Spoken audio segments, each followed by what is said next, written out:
Coming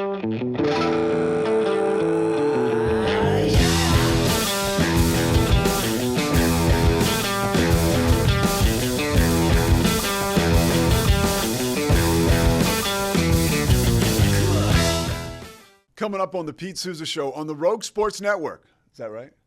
Yeah, that's right. All right. Me and Zach Burke. We talk with Mike Hamilton a little bit off the top of the show. We try to keep that as quick as possible. Do you drink off-brand sodas? That's a question. Of course, Bill Walton passing away earlier this week. I couldn't resist the urge to just talk about him a little bit because, and I mentioned in our conversation, it was sort of selfish of me, but I had to talk about Bill Walton to somebody, so Zach got stuck. We also hear from his old play-by-play partner, or his old broadcast partner with the LA Clippers, Ralph Lawler. And Ralph talks about how Bill's career got started as a broadcaster, just an incredibly fateful moment that thank goodness happened, that we got to experience Bill Walton in a whole nother chapter of his life. And then after we talk about Bill Walton, we share a little bit about the Bronx Zoo. It's a documentary about the 1990 Yankees that I am like so taken with right now. We talk about that and some of the craziness there. And then we talk to Drake Toll of Locked On Big 12. We talk to him about the Big 12, where the conference is going. And we also talk about what Drake is doing with the Savannah Bananas. It's pretty cool stuff.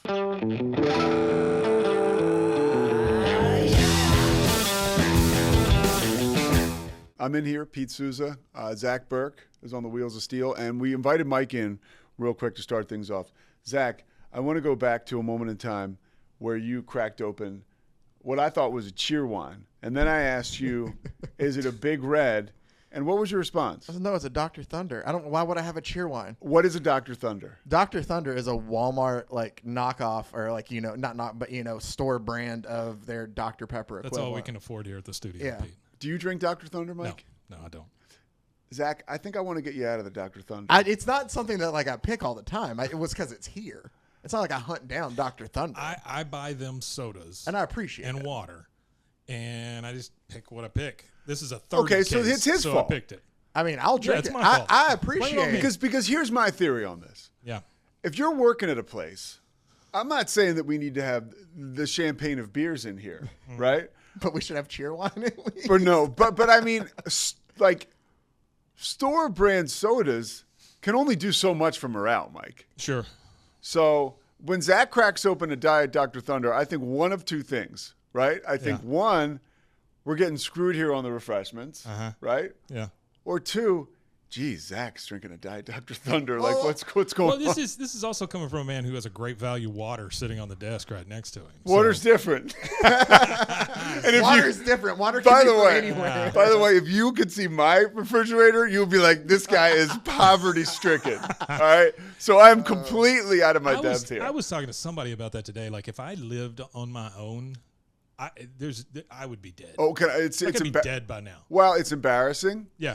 When people come to my Sure. humble abode, which that's exactly what it is. All you got is like you open your refrigerator. I just don't want. I don't think anybody else needs to be in there besides me. Nobody else needs the experience. Yeah. It's where I live. It's not, and this is something that maybe affects my self-esteem. I'm just not totally pumped about it right now. So, I mean, we don't even have the Dr. Thunder, dude. And honestly, in my refrigerator, I have HEB seltzer water. Yeah. Is you a seltzer water guy? Mm-hmm. Hold on, you attacked me for Dr. Thunder and you're a seltzer water. It's not about me. It's not about me. Fair enough. He loves that static taste. But I do believe, back to the original point, I do believe that morale in here would improve if we could actually have a diet Dr. Pepper. Zach, in all fairness. And I will contribute to the cause. Wait. In all fairness, we've had a conversation where you say you like these. And so that's why I buy them. In all fairness. And then also, I've brought in all kinds of sodas. And I've drank them all. Yeah. That's the thing. I'm kind of like a goat when it comes to caffeine, where I'll put it away. So it does. The problem goes back to Mike. I bring in the weird Mountain Dews. Well, you do bring in something. I guess it's better. Yeah, no, I will say the fact that Mike does bring in stuff, which is pretty cool. Especially since we have a floor here where you would have to go buy it. Yeah. And so here you can just go and get it. No, it's appreciated. If you And don't want Dr. Thunder, then I think the problem is he just needs to leave us a sheet where we can just put our order down before he goes. that'd be great. that's too. Now we're getting too up there. But it does go back to You're gonna get HEB brand Gatorade. when I worked for the Charlotte Bobcats. They started off giving us free bottled Coca-Cola and everything, and then slowly but surely, we had nothing. We literally had nothing, and then Bob Johnson sold the team. And I remember, like, there was an argument whether the basketball ops guys, like the coaches and people in the front office, they were going to take their soda away too. And they were like, dude, you got to keep giving them. Because it goes back to the Billy Bean, the Oakland A's. Yeah. Right? When in the movie, and it's true, they didn't spend, like, Dave Justice is going to get a can of Coke or whatever, and he can't get it out of the machine. And the guy walks by, he goes, it's $1, man. Yeah. Welcome to Oakland. And so, oh, wow. Yeah, you couldn't get free stuff there either. So, but we see what's happening to the A's, and we saw what happened to the Bobcats. So I'm just trying to keep us above It water. does seem that there is a lot of correlation between, like, the Charlotte Bobcats. No. But sports franchises and available drinks to their staff and how it's going for the franchise. Exactly. I think that they're kind of linked somehow. All right, Mike. Thank you very much. Wait. One second. Oh Pete. boy. What's your favorite off-brand drink? Well, I don't know that I have one. I mean, because like for me, I'll drink the HEB version of sugar-free Coke or whatever, Coke Zero. Those are great. Those are fine. yeah, I'll drink those too. I taste mean, about look, the same. I'm drinking HEB seltzer, but that's the only reason why is because I go to the downtrodden HEB on 19th Street, which is close to where I live, which they don't even have Topo Chico. Well, you there. got to get out real quick before you get shot there. So yeah. Mike. It's always an HEB. It's always safe. By the way, first of all, I take offense to that. Do you? Because those are my friends. Yeah, Okay. I go into that HEB. Well, they always say that people get killed by people they know. So Those are I'll chat it up with everybody in there. I don't like mind that HEB. HEB. I'm just giving you crap. That's all. Anything else from Mike? I don't think No. so. All right. All right. Thanks, All Mike. right, bye, Mike. Wait, did you have an order? Did you want to put that in now? I'll go ahead and give you my cue, or I'll write it on a card All and right. give it to Thank you you later. so much. I'm not telling Corey about It's always this a 'cause, pleasure, buddy. we got to pretend like we're the bottom line guys around him, so I'm not going to say a word. Oh man. All right, we have a sad occasion. Bill Walton has passed away, 71 years old. Apparently, he was battling cancer. I worked an NIT game in the middle of March, ESPN, and the producer was a guy who worked with Bill Walton and Dave Pash, and he just loves working with him. But he mentioned, and it kind of went over my head. He wasn't telling me anything out of school, but I think Bill Walton was done doing games, and that was kind of like implied. Oh, that sucks. But I always thought it was because of the travel. Yeah. I didn't know how sick he was when I saw the thing come across the newswire. I was so bummed, and it was that is. I hate to say this, but we have become numb to celebrity deaths, I think. Yeah. No, I can agree with you that, and to an extent of where it doesn't necessarily hit. I don't want to say it doesn't hit the same way, but it's just like it becomes such a common occurrence in a way. Yeah. But it was one of those things of where at least seeing the news that I was just kind of like, oh, kind of like you, like I didn't realize he was that sick, or Yeah. it had gotten to that point to where, at least for a moment, like I was kind of like stunned a bit of like, oh, okay, like that's somebody that I know a lot about that's not here anymore. Yeah, and I think back to my feeling. I think I've come numb to it a little bit too, working in TV news. That's why looking forward to not doing it anymore, because most of the news is bad news, and you do become sort of numb to all the deaths and murders, and that's not how it should be. But yeah, so I saw that. I was super bummed. 71 years old. Here's a guy who you talk to some of the younger people, and they just know him as a broadcaster, but they still to know him is to love him. And 28 years he dealt with a speech impediment. Lionel Hollins was talking yesterday, and he said flat out, he said Bill would start to talk when they both played for the Trailblazers, and he would start to stutter, and veterans, people would really make fun of him. And he would stop talking. Like he would start to tell a story, and he'd start to stutter, and then veterans would shut him down.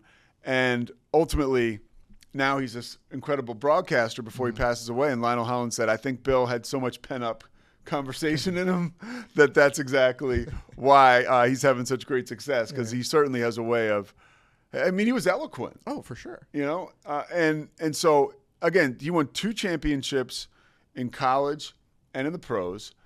He was head and shoulders above any college player of his era. Tony Kornheiser said yesterday on PTI the two best big men or two best college players, I'm sorry, was Kareem and Bill Walton. Both on those UCLA teams. Yeah, and it's hard to argue. I thought that as sad as it was that Bill Walton was taken from us early, there was a little bit of a reprieve for the first time I can think of in a long time. Social media was really awesome to get on yesterday. It was. You know? Yeah. No, I agree with you there. It was. I mean, I noticed that my brain was almost like, I don't know how to process this. I'm looking at social media. I'm getting news that fills me up and like moves my brain's wheels in the correct direction. Yeah. It's not something to sit there and get down about. It's something to kind of like actually celebrating somebody, which was nice to see when it happens. Wasn't that? But yeah, that was. Sure. It was almost a shock, and you can still go through your timeline today, and it's a real credit to Bill Walton, just the amazing guy he was. Now, we had a chance to talk to Ralph Lawler, who worked with Bill when they both worked for the LA Clippers. Bill played for the San Diego Clippers, so he knew Ralph. Ralph was a play-by-play guy there. Ralph just retired last year. He was the Clippers play-by-play guy forever. So Ralph knew Bill in that relationship, and Ralph was walking down the beach one day with his wife, and here's the story he tells. When he says we were thirsty, he's talking about his wife. We're both thirsty. Let's go get something to drink at 7-Eleven. So we walk in, and there's Bill in line. He'd been walking the beach as well and wanted a beer. And so we have a little mini reunion there at the 7-Eleven. And I said, well, what are you doing? So I have no idea. I don't know. I got to do something, but I don't know what to do or how to do it. And I said, well, how about broadcasting? And or in his case, it'd be broadcasting. And he had never thought about that before, but a testament to Bill. He wound up getting some work done on how to overcome the stutter and the stammer. He wound up working for free on the old Continental Basketball Association, broadcasting games for free on radio to get a feel for what this job is like. And I presently was able to talk to Clippers and let's bring Bill Walton in. I mean, this Hall of Fame player, come be our analyst. And they said, okay. And so we only did like 25 or 30 games a year on television in those days. They did radio the rest of the time. But it took some getting used to with Bill because Bill sees life through a different prism than most of us do. And it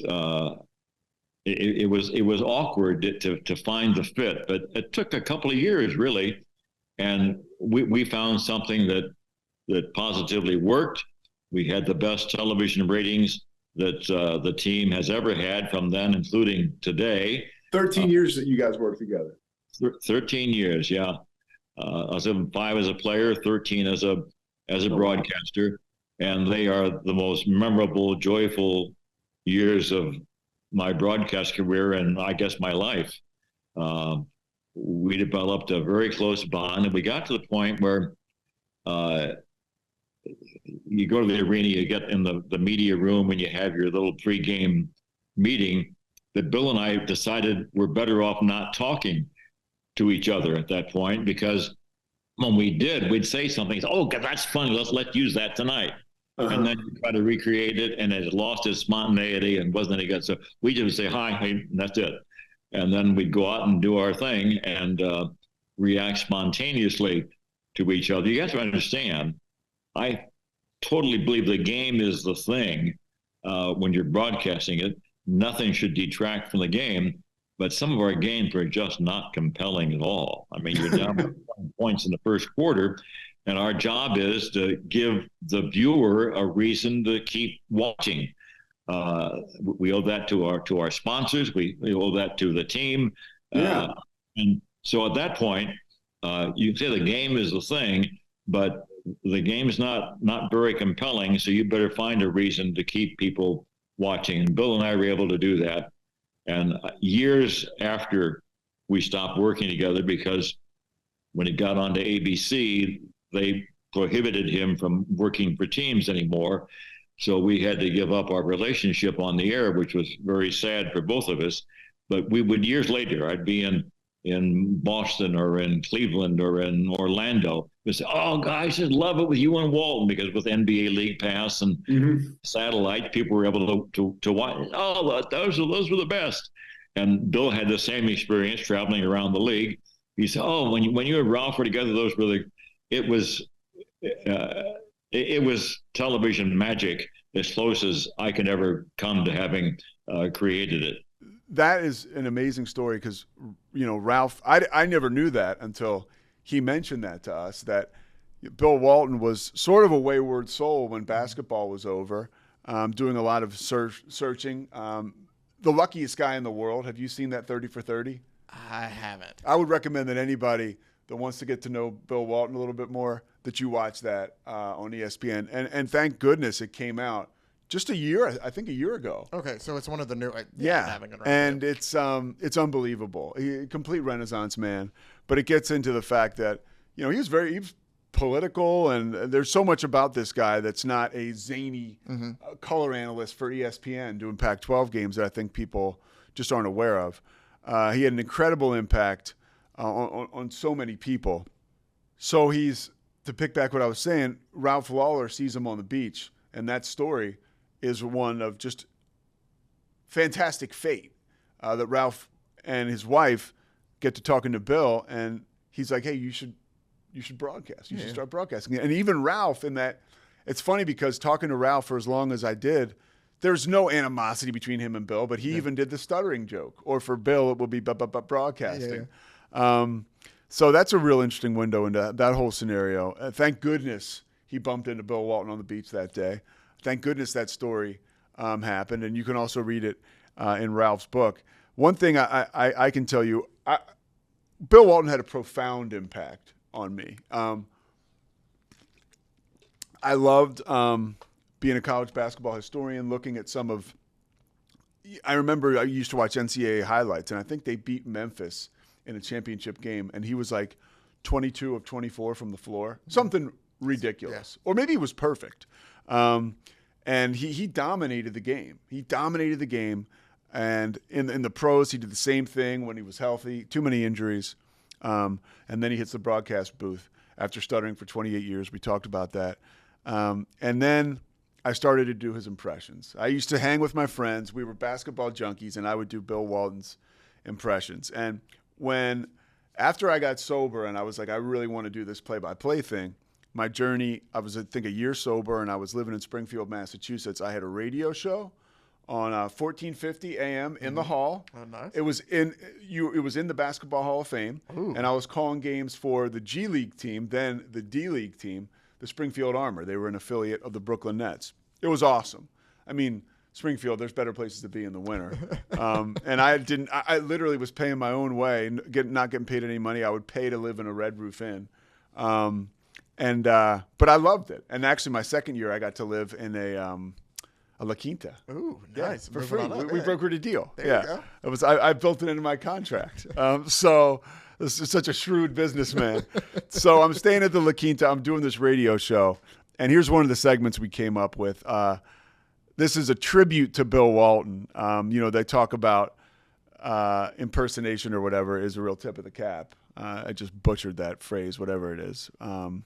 Or something is imitation is the best form of flattery. Yeah. Yes, thank you very much, Zach. All right, just take a listen to this clip. This is me calling into my radio show as Bill Walton to two talented guys, Dave Scott and Sam Dossler. Take a listen. One very special guest right now.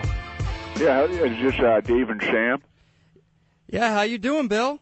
It's pretty good. It's funny. You guys asked me to give a call and talk as we approach March Madness and all the games I've been doing on the West Coast with Dave Pasch on ESPN. And I realize this is Springfield, Massachusetts, so close to Boston. I spent some of the greatest years of my life playing alongside Larry Bird and Kevin McHale and Robert Parrish. And I can tell you about Larry Bird, how much of a competitor he was. There was a time in the Celtic shower where I threw the soap on the ground, and Larry and Kevin dove for it, and Larry always got it. He always got the soap because he wanted it more. Yeah, so that was my my Bill Walton impression. And there's so much we talk about the Grateful Dead, and only Larry was like Jerry. It's not as good as it used to be, but it's not bad. I liked it. It's not bad. The thing we just played was better. So rest in peace, Bill Walton. I think, really, I just wanted to talk about him because I'm selfish. There's nothing I'm going to say that's going to add to his legacy and what everybody else hasn't said already. One thing I will say, and this is something you should watch, the 1990 New York Yankees were historically bad. And Peacock has a documentary about the team, the 1990 New York Yankees. It's amazing. It's George Steinbrenner hiring a mob guy or a bookie to get dirt on Dave Winfield because he hates Dave Winfield. Yeah. Mel Hall is almost 30 years old, and he ends up dating a 15-year-old girl from Connecticut. I know. Yeah, I know about the Mel Hall stuff. That's because he got arrested. He lived in with Texas. the family, didn't he? Though. Yeah, he lived with the family. The family, everybody. It's amazing because they talk about these abusers and these pedophiles, and they groom the family. They not only groom the victim, and it was it's horrifying. She was basically she was his girlfriend. He lived with the family. She would sit in the players' wives section. Mm-hmm. I do remember that story. It's just, and Mel Hall is now in prison in Texas. I think he was arrested in Tarrant and prosecuted in Tarrant County. So I think some of this crap ended up in North Texas, and he's in prison for 40 more years. So they threw away the key on this guy, and as all the evidence states, they very much should have. But that documentary is fascinating. Okay, I didn't know that there was one. There's one on Peacock. It's called Bronx Zoo 1990. All right, that's enough out of me. Well, not quite yet. We're going to listen to Drake Toll talk to me a little bit about the Big 12, where the conference is headed. Drake, obviously the host of Locked On Big 12. You can get that wherever you get your podcasts. A lot of people listen. If you're into the Big 12, you should too. Here's a conversation with Drake Toll.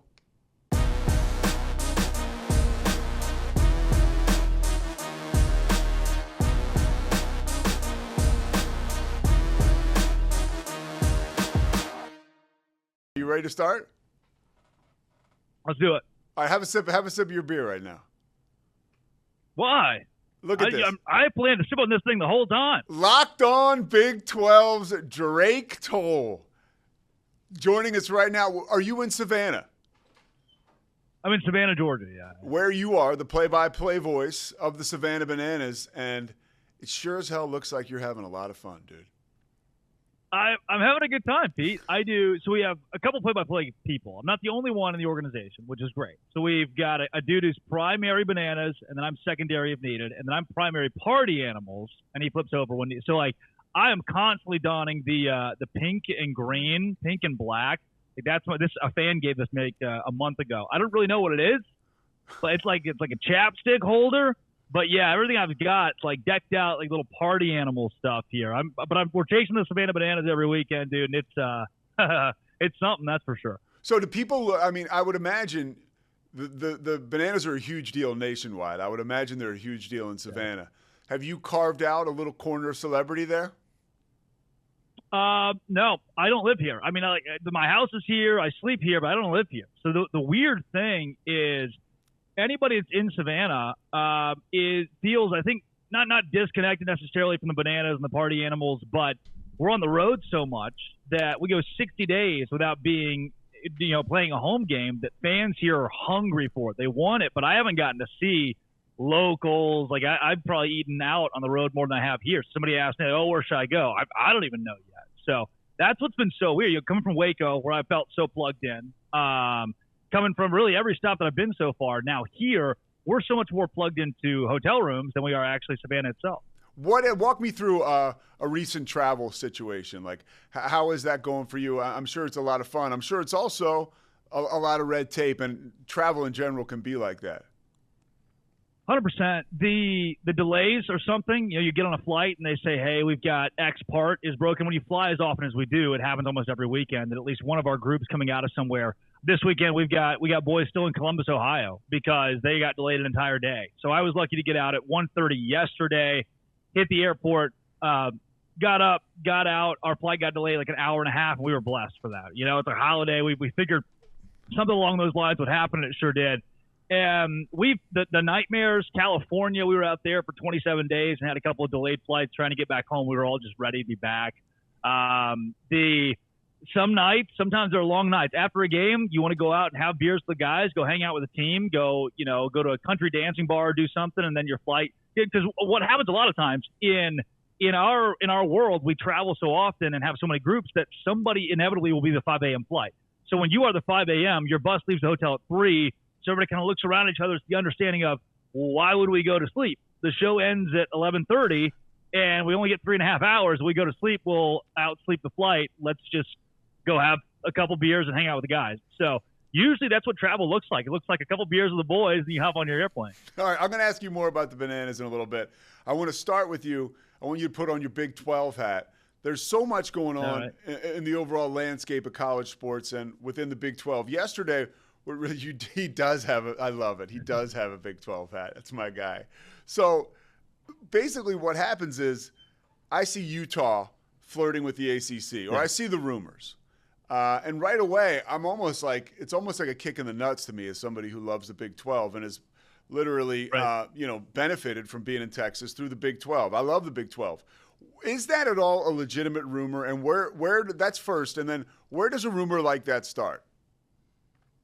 There is zero legitimacy to it. And now the Utah Athletic Department has come out and made it very clear to Brett McMurphy, who I call reputable in all of this, that they will not be considering a move to the ACC. And what blows me away about a lot of this reporting is the gotcha journalism side of it. Now, Pete, I'll be honest with you. From my standpoint in my chair, hosting Locked On Big 12, I am less a journalist with boots on the ground in these 16 cities that represent our conference, and more so the aggregate, the entertainer, how do I take somebody else's information or news and spin it back out to the public in a way that's digestible, right? You see the tweet and the press release, and then I react.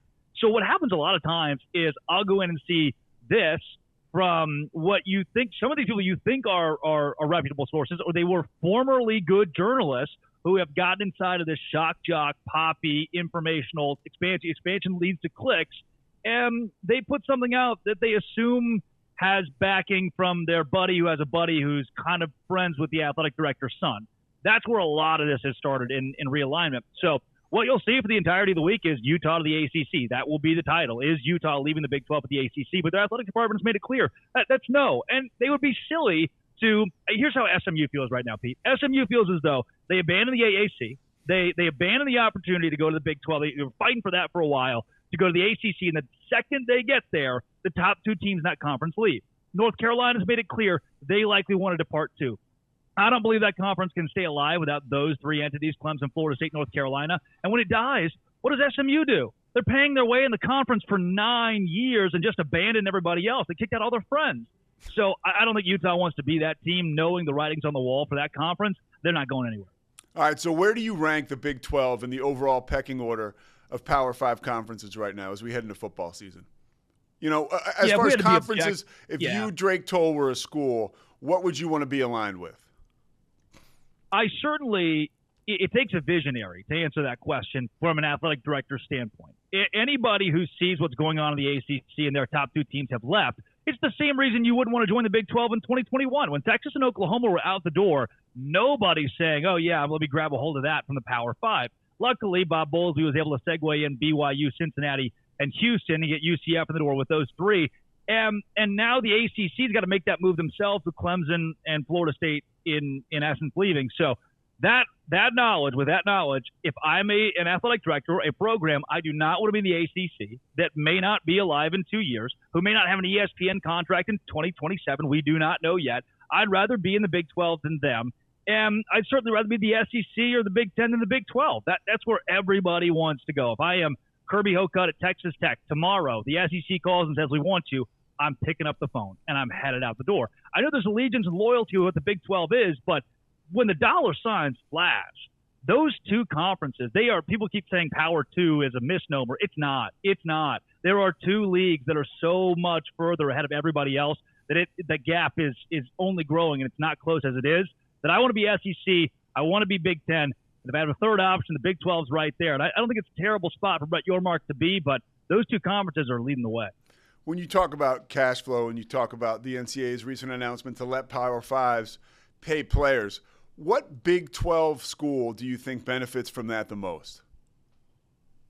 As far as, and this is very recent, as far as actual dollars and revenue go, per the EADA, that's a .gov organization. The EADA is tracking these revenue numbers as closely as you can. What's the EADA? Kansas. What's the EADA?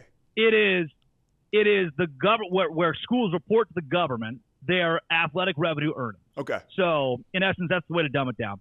And Kansas, over the last 2 decades and even over the last 5 years, has been one of the most profitable schools in the Big 12. They make more money off of basketball than anybody else, which is not shocking. And now that football is even kind of good, you can supplement that already large revenue from basketball with something coming in on the football side, meaning they're building new facilities. They have the new football stadium coming in Lawrence, and they have enough money per those numbers right now to say, $20 million a year, we could probably find a way to budget that in. So I like where Kansas actually sits monetarily in this new revenue sharing, revenue distribution aspect that college athletics finds itself in. So give me Kansas up there. I don't think that TCU and Baylor are in a bad spot. The private schools seem to have more avenues to go underneath everybody else and find money. So I'm not worried about where Mac Rhodes is. I'm not worried about Jeremiah Donati. I think those schools are going to be okay. BYU is going to be okay. Utah's got deep enough pockets. But I look at an Iowa State even. Some of the original Big 12 teams that just don't have the revenue numbers. You look at a Cincinnati, a Houston, the new Big 12 teams that don't. You go, you can no longer afford to be at the top of college athletics because the top teams will pay the most in the revenue distribution number. Yeah, that's a great answer. That's super interesting, and that continues to just kind of change shape day by day. And that's I never would have thought Kansas, but you break it down, that sounds pretty darn good. All right, how about football coming up this season? I know you got a front row seat to what's going on with Baylor. Jake Spavital, does he change? Like, what impact does he have on wins and losses? How many more wins does he bring to this football program? The hope is that Jake Spavital is a great offensive coordinator. And we've seen that before. We have not seen – many people have mentioned his head coaching pedigree, head coaching experience, and that's not there. To me, we take that off the table. Maybe the head coaching experiment for him did not work out, but as an offensive coordinator, you saw what he did at Cal. The guy can be revolutionary in year number one because of how different his offense is. We go fast-paced, up-tempo. What he does is goes to the transfer portal. He doesn't want the 18-year-old kid, and he was very clear about that at Texas State, taking as many portal guys as possible. He wants the third-year guy from Western Kentucky who's been in a college football, who's been on the field in college football for a couple of seasons and has that experience. He takes those kids, takes a Daquan Finn as an example of a guy out of the portal, and makes them elite. The biggest question I have is less about Jake Spavital and more how that offense works with a defense that was transparently pitiful last year. How do you now say, hey, our offense last season was this run it, ground and pound, try to chew some clock up and let your defense cook. Now we're going to attempt to throw the ball over the field. We're going to attempt to go as fast as possible. Pete, here's the problem. You go 3 and out in 42 seconds and your defense is right back out there. Based on what I saw last year, I don't want that defense out there very much at all. So they allow a quick 7 and your offense goes a quick 3 and out. Those 3 and outs are a lot shorter this year than they were under Jeff Grimes. I don't know if that's going to be a good thing. Does he have the horses to be as productive as he would like? He has the horses to be a middle-of-the-pack Big 12 team, and that's not a problem. The Big 12's so deep this year, which is really, if I look at Dave Aranda, who I'm never rooting for somebody to lose their job. That's not. I don't want anybody to root for me to lose my job when I have a poor season. So why would I for him? And if I am Aranda, I look around the conference. Look, when TCU went to the national championship, that was not a banner year for the Big 12 conference. So even Oklahoma was down. Texas was down. Your power brands weren't there, and TCU took advantage of it. This is a season where West Virginia's got a lot of horses back, where Iowa State has got a whole lot of returning production, where teams that you would usually consider to be outside the fold of a Big 12 championship are still going to be so hyper-competitive in a conference that sees a lot of new teams that are solid and a lot of returning players that are good. For Dave Aranda, for Jake Spavital, how many horses do they have that can compete in the Big 12? They have enough to get to the middle of the pack, but anything higher than that, it's impossible. Impossible, you're saying? Impossible, absolutely. Pete, from a roster standpoint, Baylor's bottom 4, bottom 5. That's not a good place to be, and now you're relying on those coaches to put you in a better position. and I just don't know yet. Has their work in the portal surprised you at all? Surprised? No. No. And I was really worried about the wide receiver room for Baylor there for a bit. And there are still question marks there. I still don't know how good Baylor's going to be in the wide receiver category. I think DeQuan Finn's going to be asked to do a lot at a quarterback position, and that's not a terrible thing. He's a hell of an athlete, maybe the best transfer pickup in this conference in the offseason. And that is saying a lot in a quarterback-loaded conference. So, surprised, no. There you go. I got you to say something real positive, though. I like that. I'm, Pete, it's tough. After 3-9, there will be a whole lot of people in the Waco market and people outside of Waco who will say, look, the Baylor brand is one of endless care, endless care and positivity. And I do believe that's the case. And I believe that Baylor's commitment to that brand is great, but it doesn't change 3-9. At some point, somebody has to say 3-9 is not good. That is not the standard that Baylor can have or any Power 5 team can have moving forward. So until that 3-9 flipped around a bit, it's tough to find the real bright spot. I like Ashton Hawkins too. Like I think he'll be a good receiver. Like you said, wide receiver is a position in this offense where you're going to have to be at least above the middle of the pack, and that remains to be seen. That's a little bit of a weak spot for them. You would think maybe on paper, but once camp starts, we'll be able to tell. You see the new Baylor unis. They had an unveil today. Have you seen them yet? I have absolutely seen them. All right, give me your thoughts. No, anyone who hates these is a maniac. Anyone who overly loves these is also a maniac. The athletic department said, all right, fans don't like our jerseys, fine, we'll put stripes on them. And they are an upgrade. They're less simple than what Baylor had, but it's nothing to blow you away. I mean, Oregon's jerseys go viral every couple of years, and because they do something different outside of the box, they look pretty cool. For Baylor, that doesn't seem to be the current brand. The university doesn't need to go viral. They don't need to do things over the top. That was where everything was being pushed a decade ago. Yeah. And as we know, a lot's changed between now and then. I've had the conversation with many people that, hey, can Baylor still have fun? Have we ruined fun at Baylor with the events of those last 10 years and a couple of scandals mixed in? And I don't think the answer is yes, but you stay out of the spotlight the way that you were under former regimes that didn't do things ethically. So it's a tough conversation to have that I don't think a lot of people understand the context of. But remember, Pete, back 2-3 years ago, students were screaming for a blackout. And kind of the response under the table was, hey, last time we did blackouts, it felt like we were supporting something that was not ethical, a part of the university that everybody wants to forget. So the fact that we're moving in a new direction with uniforms, I think is great. I think it's great. And the fact that an anthracite or a black option has been thrown in there, it'll be revealed mid-season, also wonderful. The fans are going to love it. That said, this is nothing that's going to blow you out of the water. It's nothing that's going to blow you out of the water, but gosh dang it, if you hate it, take a look in the mirror. Let's just touch grass. So these uniforms that were unveiled today, we're putting them up on the screen. Do you have information? And this is, I don't know. Will they be is that going to be their default now uniform? That green and that white? Is that mainstream for them, or are those just another alternate brand? Yeah, Pete, full transparency up front. I don't know. Yeah. The murmurs from the couple of people not athletic department adjacent have said that this will be what they go with moving forward. Just because you talk about what they had last season to this season, trying to jumble those things up and have 9 different options just isn't going to be feasible for the university. So I think this is what they're sticking with moving forward. I like them, but like you said, it's to get over the moon about them will probably be unrealistic. I certainly like them better than the uniforms from the past few years. 100%. All right. The only thing that my true edit, I just can't do the all yellow. I couldn't do all gold. When they did all gold, I couldn't do. It's a bad color. I'm here with the Savannah Bananas and still hate all yellow. It is not a good look on anybody in any context. The second they get rid of that one, that iteration is the second we go in the true right direction. And you got your beautiful blonde locks. You really can't get away from it, Drake. It's just kind of how it is. No, can't do yellow. That's the worst. Big 12 dark horse, football-wise, that nobody's talking about right now, if you could pick one out.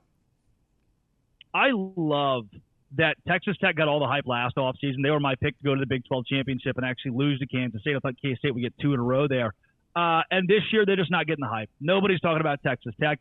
They could go 6-6 and no one would be shocked. They could go 8-4. No one would be shocked.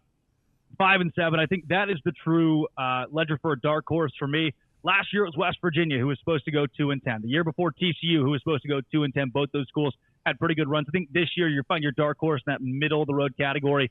Tech finishes as a top 4 or 5 team in a competitive Big 12. I have Kansas going to Arlington this year. They have maybe the best quarterback when healthy in Daniels, a great running back room too. I think that everything's been done in Lawrence the last 5 years now is mind-blowing considering how bad they were for so long. So I love what Kansas does. I think they'll always be considered a dark horse. When you see Kansas football written across anything, you don't think about it. It's an afterthought. But the Jayhawks will be surprisingly good this year. Top 3 finish in the Big 12. Texas Tech will be top 5. Those are 2 schools I don't know if we're giving enough love to right now.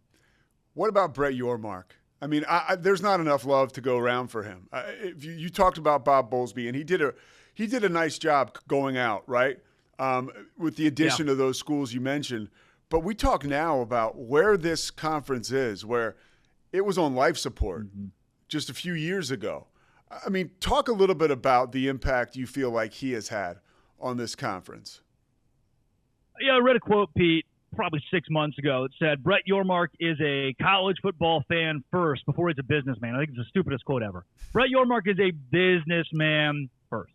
He's got that Yankee, almost not harsh, but that hard shell outside of. He's not afraid to make very tough decisions. He's a New York guy. One of those recently.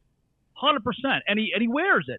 Recently, it was Big 12 to Mexico was what the conference was working on. He scrapped it. He said, look, there's too much going on for us to focus on that. Let's just cut the project. He's gone out and gotten these.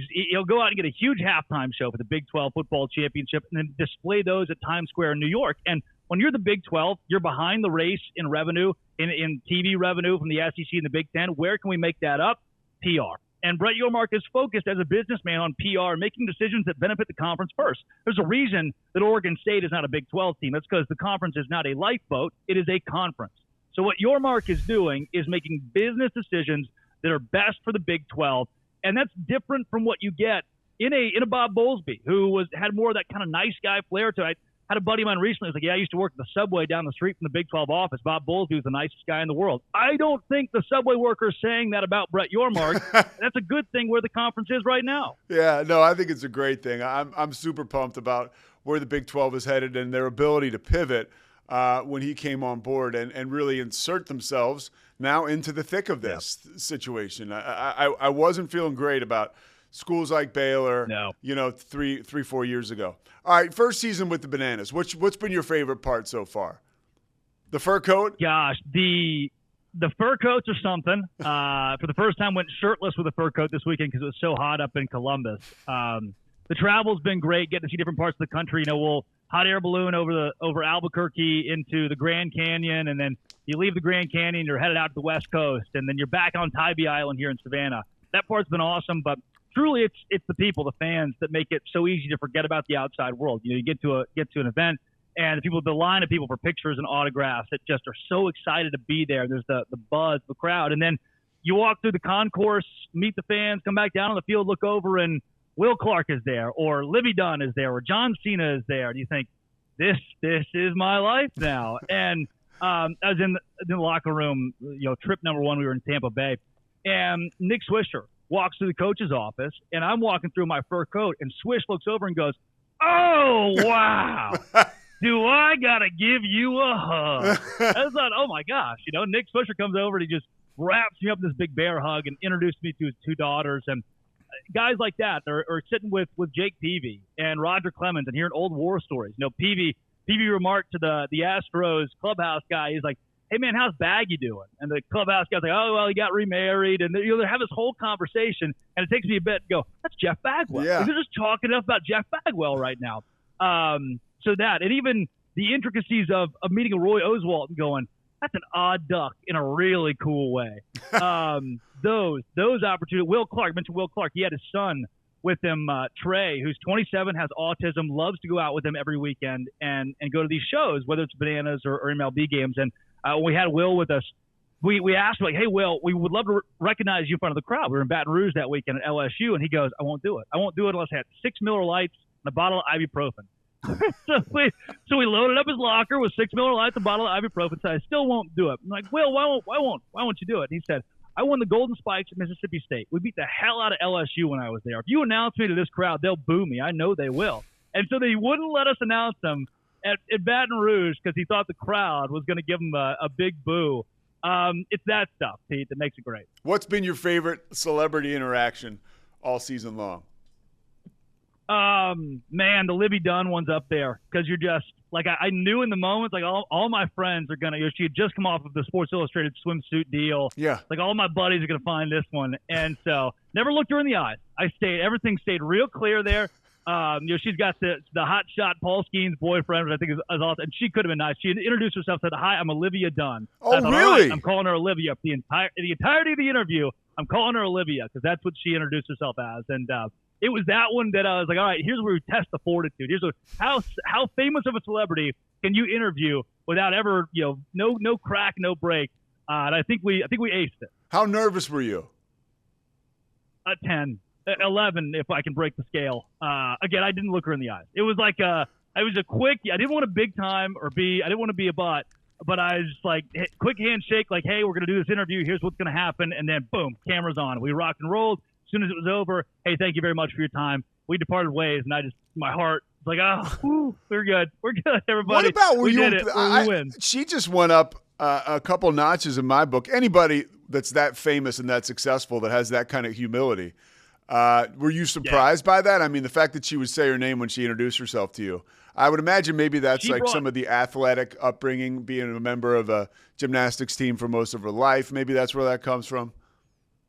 I think, to be honest with you, because she's so high profile, it goes deeper than that, down to like she brought her parents on the field, and we got to meet her family, like shake hands with her mom and dad. Like, dang, I don't know how many people that are that high profile that get invited to an event to come and show face that bring their parents with them. That's very, very rare. So I think that screams volumes. The way that she was raised, that's where it comes from, and I was blown away by that. How has it been hard for you to turn it up every night? Because you mentioned, you call these shows, and that's what they are. Yeah. I mean, there's a lot of baseball talent surrounding the shows, but they're shows. What's it like for you? Because you've always had the personality. I mean, you fit right into that fur coat, dude. I remember you told me it was Seton Hall, Baylor, December 5th, and you were like, I think I'm going to go to Savannah, work for the – I was like, it's the perfect job for good. Drake. How have you been able to kind of find that gear there, though, every night to turn it up in front of a live audience? Yeah, there are days you show up, we'll be in Durham, North Carolina. You get there at the stadium at 9 a.m. You think, oh, it's going to be a tough day. It's going to be a long day. and they are until about 4 o'clock. You're in the zone, you're working. I mean, I'm getting game prep ready, and game prep's tough for Banana Ball because it is so different. There aren't these stat wells where I can go and pick up these random things, or I don't have a stats guy who's just feeding me information. But then I look, Pete, and I'll for the podcast listeners explain it, look down at my wrists, and I see these jobbers. And these cats are, like somebody wrote Toll on this one. Somebody put Drake on this one. And these are wristbands that fans who I've never met in my life, that they have taken time to put every little pebble, every little bead, every little gem on these bands and sought me out at games and given them to me. And I'm very sad that a couple of these, that security's taken them and be like, oh, we'll go give it to them. And I've never met the fan that actually made the bracelet. But I look down at my arm and I see these, and I think there are people who, not just myself, but our whole organization making an impact on, who they were a part of a 2.8 million person wait list to get into this show. This will be the only show they've been to in 2 years. It's likely the only show they'll go to the next 5 years. And we have an opportunity for one night to make an impact on that person who put every single bead on there and took their time to make that out of the kindness that they have in their heart. That keeps me going. What about as far as like environments? Because you mentioned the numbers and people on waiting lists. What's been the most jarring environment for you this year? Talk to me about a place where you got goosebumps right when you walked out and got ready for your show. Yeah, we get goosebumps almost every weekend for me at some point in time, whether it's the national anthem. I know a lot of people talk about the national anthem when it sets in, you see the crowd. There have been a couple – Mesa was close to an airport, and there was an American Airlines flight that flew over us right during the anthem, and it was completely unplanned, but it looked like a flyover. I thought, all right, that one got me. But certainly being at the first ever Banana Ball game at an MLB stadium down in Houston at Minute Maid Park, 41,000 people, not a single empty seat in the whole house, and to walk into that atmosphere and to hear the game day staff there say this feels like the World Series. This is the closest we felt to the World Series of anything that's happened in this complex. And then for me, you walk through the clubhouse where the Texas Rangers were when they won that series in the ALCS. Like, I was sitting in that same seat as Corey Seager. And I stand up and I walk through the bowels of the stadium and go to get set up in the dugout. And you look around and you think, wow, these people are here. For anybody that's got experience in Summer League baseball, the YD Red Sox, the Matsu Miners, the Florence Flamingos, teams that you've never heard of. The Savannah Bananas were one of those at a point in time. And now they've gone from summer baseball to 41,000 people that are there to watch them. That is, it's in. I try to describe it, but the true feeling is indescribable. And that wasn't just, chill. That's you tear up a bit knowing that, man, I come from a town of 4,000 people in Valonia, Arkansas now to be on this stage. That's special. Yeah, because you're not there. I mean, you're not there covering it for even Locked On. You know what I mean? Like, you're there to perform. Mm-hmm. You're a part of this. Right. That's got to be an amazing experience. Yeah, I'm not a journalist. I'm not a PR practitioner. I am the world's biggest fan. That's what I am. And I get to sit there and do that every single night with a microphone on, interviewing fans that come from all 50 states and numerous countries to see a glimpse of what I think is the future of sports. All right, Drake. Anything else, dude? You've packed it in. I really appreciate you taking the time. Guy, you look great, Pete. I just got to say, you look great. The studio, everything, it's just great. I will be my flight leaves at 2:30 tomorrow for Waco, Texas. I'll see you soon. Yeah, I will see you soon, dude. I can't wait to see you and get more involved when you get a little more time coming up in the fall. Always a pleasure, Pete. Let's do this again soon. All right, man. Thanks, Drake.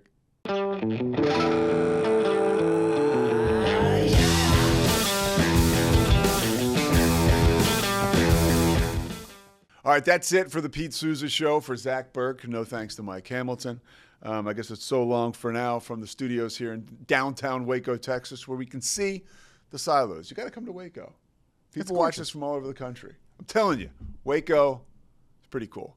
Another thing that's pretty cool is next week we're looking at having Ramona Shelburne on. Her documentary, that was a 30 for 30 podcast, which is the gold standard for podcast documentaries. It's now been turned into a show on FX called Clipped.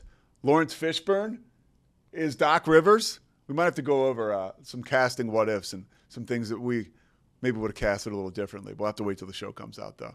All right, that'll be it for now, though.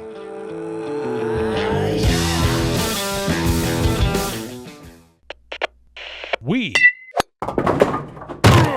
are Rogue Media Sports.